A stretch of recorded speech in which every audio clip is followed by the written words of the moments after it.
Bethel Drive, Centerville, Nassau. Our programming is designed to inform, educate, and entertain. We invite you to join us. The following is a preamble of the Constitution of the Commonwealth of the Bahamas. Whereas 481 years ago, the rediscovery of this family of islands, rocks and keys, heralded the rebirth of the New World. And whereas the people of this family of islands, recognizing that the preservation of their freedom will be guaranteed by a national commitment to self-discipline, industry, loyalty, unity, and an abiding respect for Christian values and the rule of law.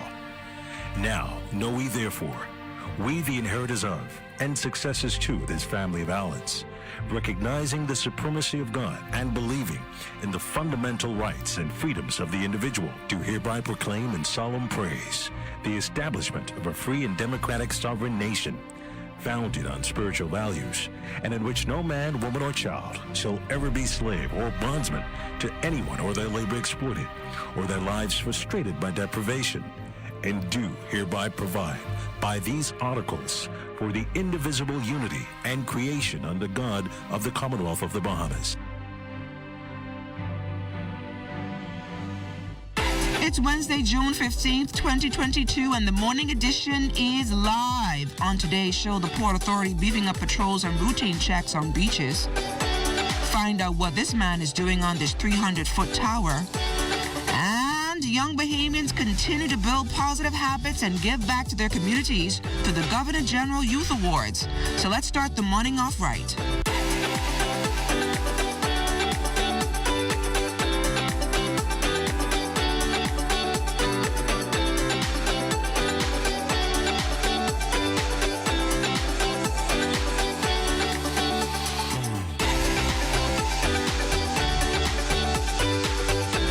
The Morning Edition is brought to you by We Buy You Sell Company, your leading hurricane impact windows, doors, and tile specialist. The harder you work, the luckier you get. Good morning, everyone, and welcome to the Morning Edition. I'm LaDawn Davis. Good morning, everybody. I'm Charles Fisher. I'm going to work hard today and reap the benefits later on. And we have a great show this morning. It's Wednesday. I know what you're waiting on. Yes. Don't say it's a great show. Just say your belly is starting to talk to say, we are ready for what's on your plate. Yeah, we're excited about. That's all you're worried about. Don't say no great show. It's an exciting show. Because it's an exciting show every day. Every day, but to you, this morning it's special. We have this young chef in the studio. He's going to be making some stew cookers. Look like he brought the whole kitchen in here. The whole shebang is here this morning. I'm excited. We're also speaking about a big event coming up for GGYA. I see you have Vania Gardner. I think that's her name. I hope I got it right. But yeah, she's in the house to talk about GGYA. We're going to be talking about that.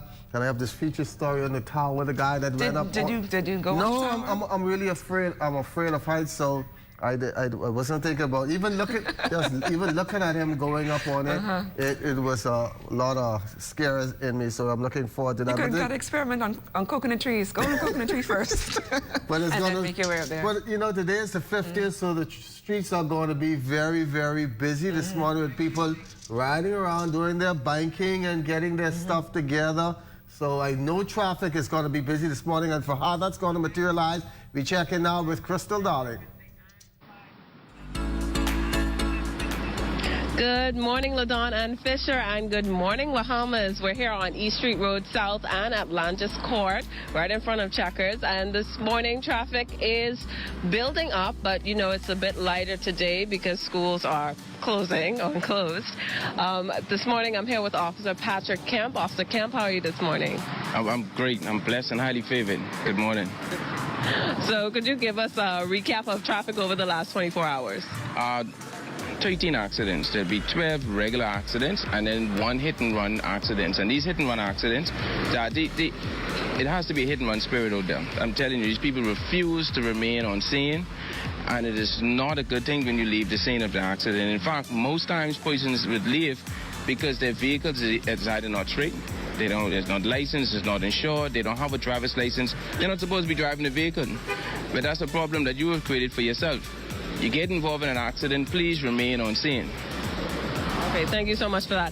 And we also want to put a strong emphasis this week on street marking. And we actually have some demonstration of that. We have some video that we want to pull up. Can you talk to us about that? Actually, we got a good example of the importance of obeying street markings. Like on yesterday, we were at Soldier Road in Blue Hill, and we were able to get a footage of a gas truck that was trying to make a turn onto Soldier Road to head in the eastern direction. And that truck could not make that turn properly because persons were in the hatch line. They tend to create double lanes when they're coming out of Soldier Road onto Blue Hill. And because of that, if you would notice, that truck could not make that turn. That's a potential for an accident to happen there. Also, the hindrance or obstruction of traffic. There's another footage that shows that there is a gas truck that is exiting from Soldier Road onto Blue Hill. If those vehicles were on the right of that truck, that could be an accident because they're not supposed to be in those hatch lines. And the trucks, especially those big trucks, they need all the space that they can get to make those proper turns without any collisions. So I want to encourage the drivers out there to please pay attention to the street signs and markings. They are there for reasons to allow persons to go to their various destinations in a safe and a timely manner. Thank you, Officer Kemp. Now, something else to add to what we observed yesterday, the cars in the hatch line, they had to reverse in order for the gas truck to turn through the corner. What other obstacles does that cause on the road? Well, if a vehicle has to reverse because, for example, a truck cannot properly make their turn, there's a chance, the chances of them reversing into somebody, it increases that risk of them reversing into somebody. That there can cause an accident, obviously, if you were to do that. Also, you don't want to, if you don't put yourself in that position in the first place, you wouldn't have to make those decisions, Crystal. And then reversing on the main road is a fine within itself. You know what I mean? And so you don't want to put yourself in a position to do that. I want to say, if it's okay, as a reminder to the public, that hit and run that took place recently, also the hit and run in the Camp Road area, we have had 5 hit and runs that result in fatalities. 3 of them already resolved. 2 we're still looking for those drivers and those vehicles. I want to say to the persons out there, to please, if you have any information, to provide that information to us so that we can bring these matters to a close. You know, the scripture says that there is no rest for the wicked. There is no rest for the wicked. All right? And in fact, they must get up and do something to somebody. It's like food and drink to them. But those who do good, it's like a morning sun. It just keeps getting brighter and brighter. So I want to encourage you to do good, all right? Do good. Be a brother and sister's keeper. And please, stay on these scenes when you get involved in an accident. Don't leave the scene. You will find yourself in more problems. Yes, we need to work on getting rid of that hit-and-run spirit, as you said. Yeah, we need to get rid of that. Okay. Thank you, Officer Kemp. Back to you in the studio, Fisher and Ladon. Well, thanks, Levy. We are waking up to 77 degrees, partly sunny, wind south at 9 miles per hour, humidity 88%. Now, the combination of a high-pressure ridge and Saharan dust will continue to limit rain chances across the northwest and central Bahamas, while the northern extent of a westward-moving tropical wave is expected to trigger pockets of unsettled weather across portions of the southern Bahamas today. For the northwest Bahamas, weather mostly sunny, hot and hazy, with a chance of a few isolated showers and thunderstorms, mainly offshore today, mostly fair and warm tonight. For the central and southeast Bahamas, weather partly to mostly sunny, breezy and hot, with a chance of a few scattered showers and isolated thunderstorms today, mostly fair, warm and breezy tonight, with a chance of a few quick passing showers tonight. Your daytime high temperature reaching 90 degrees Fahrenheit, overnight low of 79. Now, as we look ahead to the next 2 days, Thursday and Friday, you can see nice with sun and some clouds on Thursday, and then Friday partly sunny and beautiful. And as we head into the weekend, as we get set for the Andrew Rogers Baseball Nationals over there at the newly furbished Blue Hill Sporting Complex, Saturday is looking pretty good. And then on Sunday, which is scheduled for Championship Day, we should have some showers early in the morning. And by the time those youngsters play in the afternoon, hopefully that is out of here.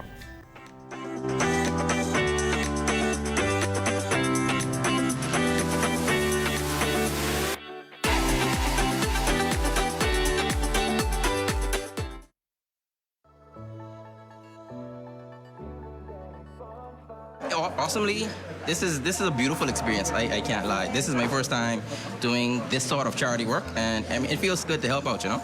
There's a can drive coming up, and other initiatives are part of the Giving a Helping Hand campaign, and I encourage anyone that's willing to lend their support in any way, shape, or form to come through and give up your time.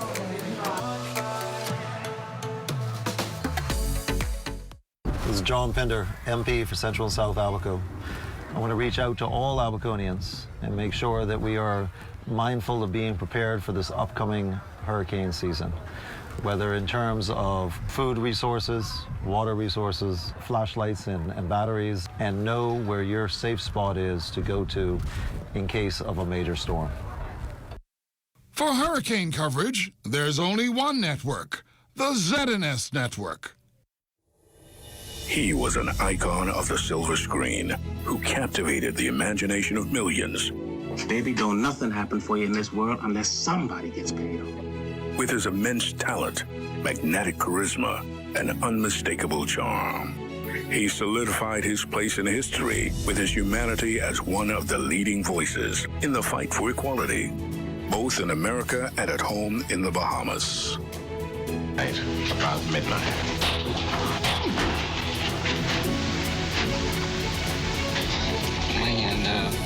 Sir Sidney with Love, a celebration of the life and legacy of the late Sir Sidney Poitier. Saturday, June 18th, live on the ZNS Network, starting at 6:30 p.m. and on Sunday, June 19th at 1:30 p.m.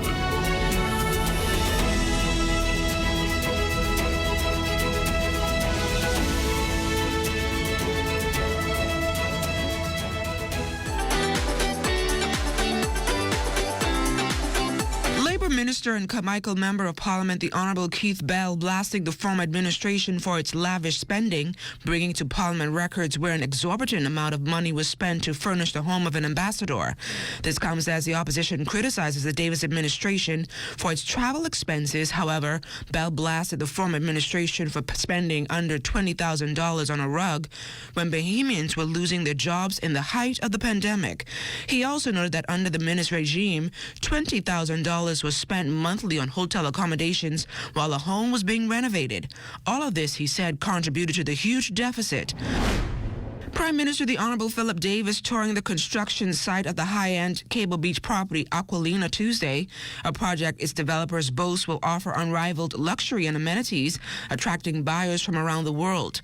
The Prime Minister acknowledged that once construction begins, the project's impact on the economy will be great. Employ at least 100 persons or more through this project, and then thereafter there would be at least 60 permanent employees or more, because the condo will be going in. It'll be a condo hotel where purchasers will allow some of their properties to be used as a hotel.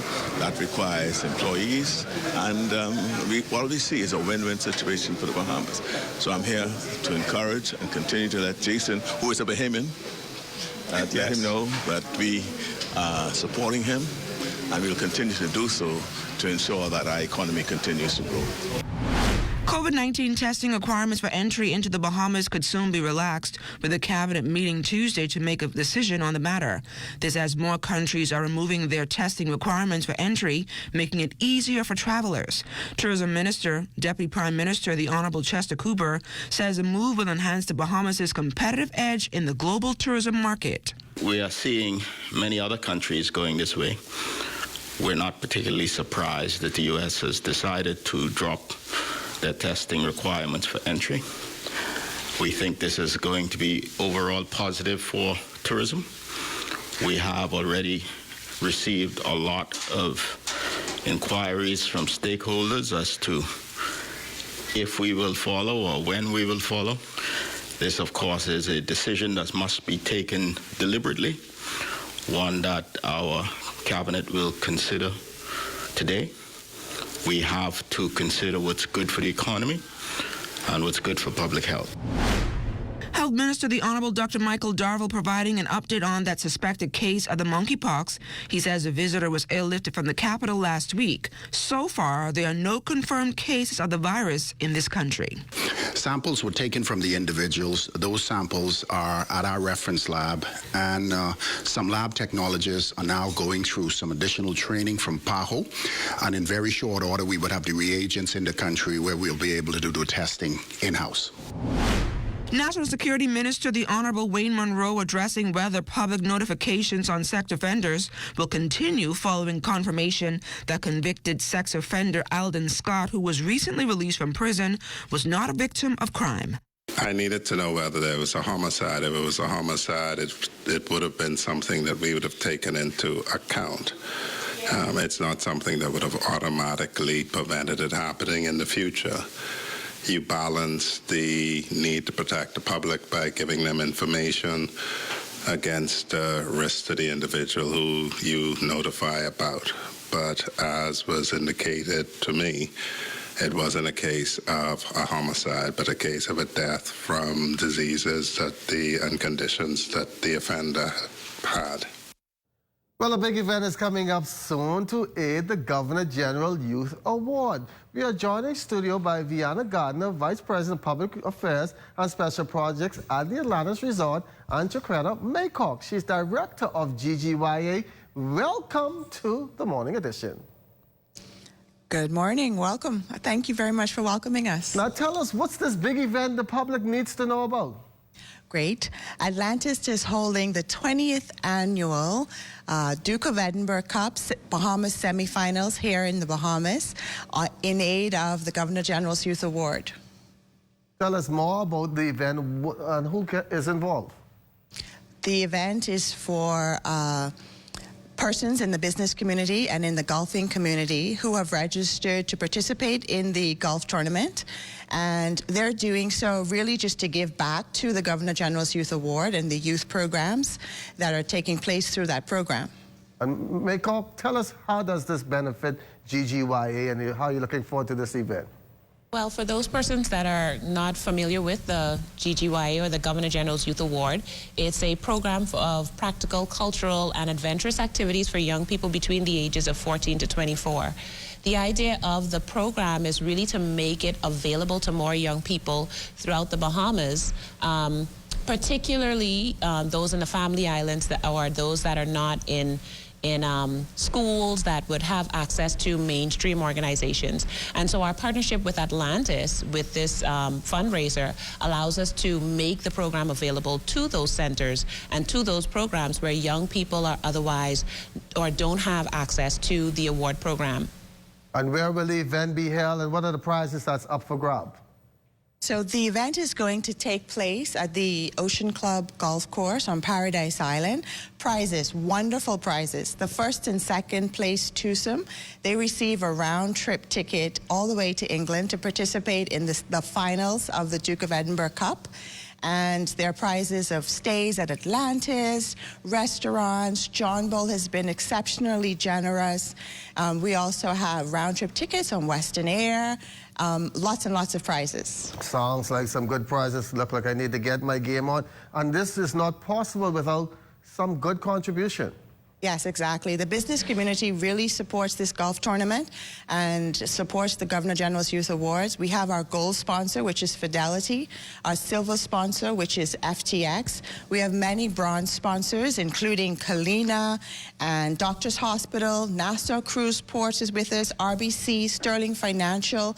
And we have legacy sponsors who've been with this tournament and the GGYA for 15 years or more, including Bahamas First, Bahamas Waste Management, Bahamian Rental, Caribbean Bottling, FT Consultants, Insurance Management, Kelly's, Kentucky, KPMG, Majestic Tours, Nassau Motors, Odyssey, the Fair Family, and other sponsors, Alive, CG Atlantic, Claudette Neon, Crypto Isle, Higgs & Johnson, McKinney Bancroft & Hughes, Pirate Republic, and Rent-A-Kill. There's so many sponsors. Sounds like the entire Bahamas community is sponsored. And Maycock, I'm going to let you go on this note. How has GGY changed since COVID, and are you guys starting to get the kids back? Well, yes, we are getting more kids back, but in actuality, we had not taken a break during COVID. Our young people had continued to be actively engaged. We did change from having so many outdoor activities and so many activities where young people are working so closely with large groups. But we didn't actually take a break during COVID. We actually pivoted our program to allow young people to do things within a bubble, things that were organized in safer environments. But we continued to recruit, and we saw more than 100 young people receive their award at various levels during the COVID period. So this is a good fit for us. This partnership it's in perfect timing to allow us to expand at a time when we're easing a little bit more restrictions, and that allows us to have access to more young people. Well, thank you, ladies, for joining us here on the Morning Edition, and best of luck with your golf tournament. Thank you. Thank you. Well, the Bahamas Port Authority is ramping up its efforts to increase patrols and checks around beaches and on the sea. Krista Darling has the details. Activities around the islands will probably look a bit more lively this summer, with many COVID-19 restrictions relaxed. And as crowds draw toward the action at the beach, so will the Bahamas Port Authority. 20 new staff members have been added to the patrol team, ensuring that vessel owners and operators use due diligence to ensure the safety of everyone participating in aquatic activities. Bahamas Port Authority Acting Senior Commander Bern Wright explains. We've hired additional staff, in particular the enforcement officers for the beaches to assist in regulating the jet ski operators. We're looking at new office spaces. Once the new Nassau Cruise Port is completed, we'll have representation there, and we're looking for new offices either on Port-o-Ski or at another location. Jet ski operators are of particular interest. Following a seminar and reopening of the sector last November, this will be the first summer in 2 years that water sport workers will be active. Bahamas Port Authority Patrol Captain Anthony Bullard says that they will have officers strategically placed in certain areas to ensure that safety protocols are observed. Beach, we have sometimes, if you could see over here, sometimes it'd be 100 and somewhat jet skis, and we have 4 guys, officers, make sure they doing all the thing they're supposed to do, uniform wise and rotation, things like that, so keep them in order. So when people do come to rent a jet ski, will be in some kind of order. So how are you going to patrol that? Well, most of the time we have the police and defense force helping us out, so we work with these here. And as many people plan boat trips throughout the summer, regular checks will be made to ensure that promoters of beach and boat parties are operating within the framework of the law. The inspection unit of the Port Department is tasked with conducting safety inspections of vessels, both private and commercial. And part of that inspection is to ensure that the vessel has the required amount of life vests. In the case of a commercial vessel, life raft, signaling devices, radio, that sort of stuff.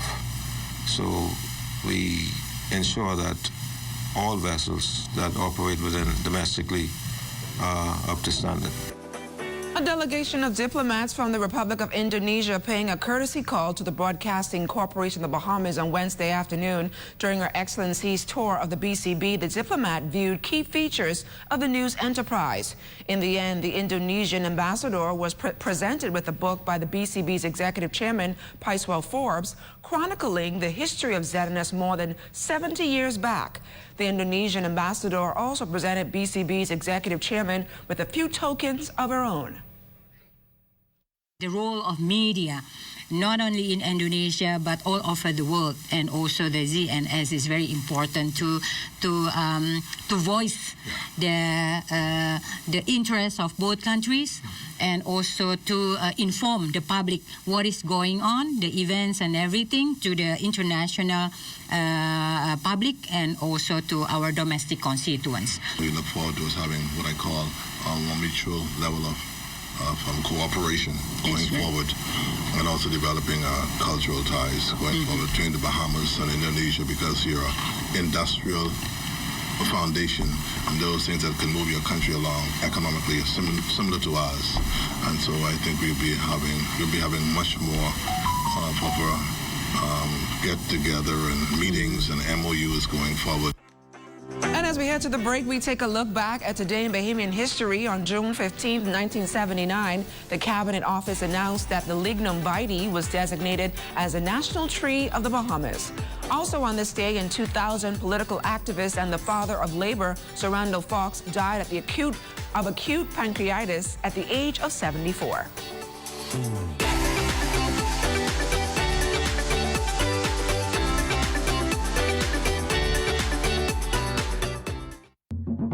For hurricane season, we got impact windows and doors.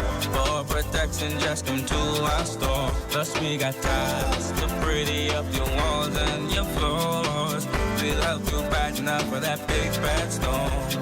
Porcelain tiles, blank tiles, mosaic tiles, a variety of styles. Before teens get right, they gotta be rough. That's why we got the best deals in the whole Bahamas. Hey, hey.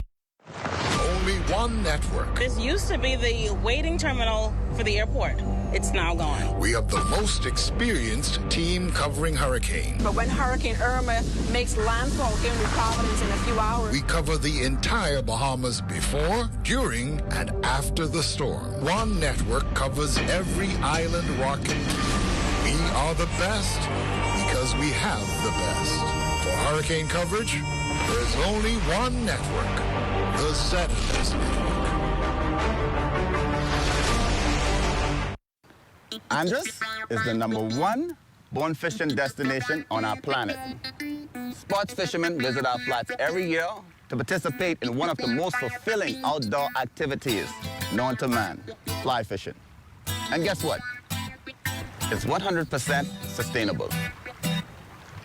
Without areas like the west side of Andros, sustaining this industry would be absolutely impossible.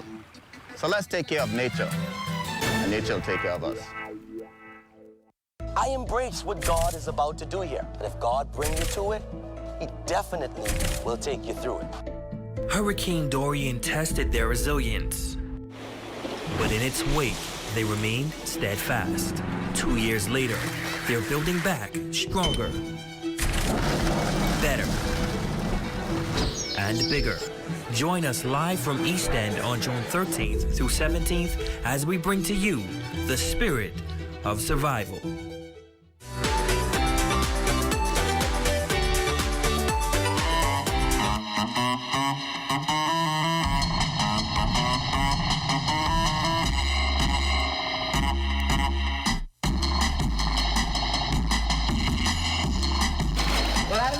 Well, this is one of my favorite segments on a Wednesday morning, and we have in the house young chef Cairo Taylor Roll. You guys, welcome to the morning edition. Thank you for welcoming us. And he's assisted by Alyssa Dixon. And assisted by Alyssa Dixon. First of all, tell us how old are you and how long have you been doing this? Well, I'm 17, and I've been cooking in the kitchen from the age of about 10 years old. I remember being in grade 4 and my dad calling me into the kitchen, and that's how my passion started for cooking. So tell us, what are you cooking for us this morning? Well, I'm doing stew conch, cornbread. Well, let me get it right. Down home, Exuma stew conch, cornbread. We have some fruit skewers because my mom believes you have to start the day with some fruit. And I have a ginger strawberry lemonade. Okay. And what are some of the ingredients? I see you already have pre-packaged stuff. What are some of the ingredients you're putting in here? Well, of course, you know us Bahamians, we like our aromatic. So you got your onion, your tomato, your carrot, your garlic, stuff like that. And of course, I have my pressure cup, because that's the only way you're gonna get it tender like that. So, I'm more concerned about what Elisa is doing over here. What are you doing over here this morning with some of the favorite fruits here? For the fruit kebabs, we're doing a watermelon, cantaloupe, and honeydew mixture with cheese honey drizzle on top. And I know you're also a sous chef. Tell me what's it been like working with Mr. Taylor, or Cairo Taylor? It has been great working with Mr. Taylor. We've known each other since primary school, so we grew up together. There was a lot of passionate. Yeah, we grew up as best friends, and we sort of stayed that way. So it was great working with him again. So what do you think, or what can you tell us is going to actually go into making this stew conch this morning? Well, as he said, he pressure cooked the stew conch before. He did the brown flour, as well as allowing the as well as the herbs and a cream of mushroom, actually, to top it all off. And how many servings is that big pot going to give this morning? Because, you know, we have a large crew this morning. So, you know, how much can you say? It's a good amount of serving. Good amount. Yes, sir. Okay. All right. So are you ready over there in the we are there? getting there. I want to smell the aroma. No, I can smell the herbs and everything right now. So the pot, I know by the time the show is finished, it's not good. But what makes a good stew conch? What makes a good stew conch is, I would have to say, you have to season everything properly. Because if you don't season season in like sections, like some people may just add salt at the end, but like I like to cook my conch down first. I like to fry all my herbs, and I like to season as I go. So the flavors are. You made the cornbread as well? Yes, sir. With the cornbread. I mean, he has the whole shebang in front here this morning. Let me hold this for you, Chef. I'll put this right here. Nice cornbread. So we're going to have a good down-room breakfast this morning. So we're going to let... And we understand that you have a birthday coming up. Yes, sir. I'm turning 18 on Friday, actually. On Friday, wow. So happy early birthday to you. Happy early birthday to you. And thank you for bringing us... starting the celebration, birthday celebrations off with us some nice stew conch. You viewers, you all are invited to come on down for some stew conch, but that won't be until next year. This time for his 19th birthday. This one this morning is just for the crew of the morning edition, and the part is going up. The time is running out, but we're going to stay here and enjoy and watch him make this nice stew conch. But be sure to stay tuned into the ZNS Network for news as it happens, radio and TV updates throughout the day on the Bahamas tonight at 7 o'clock. And as we get set to get our belly on with this nice stew conch, thanks a lot. Have a great morning, everybody. You can see the pot.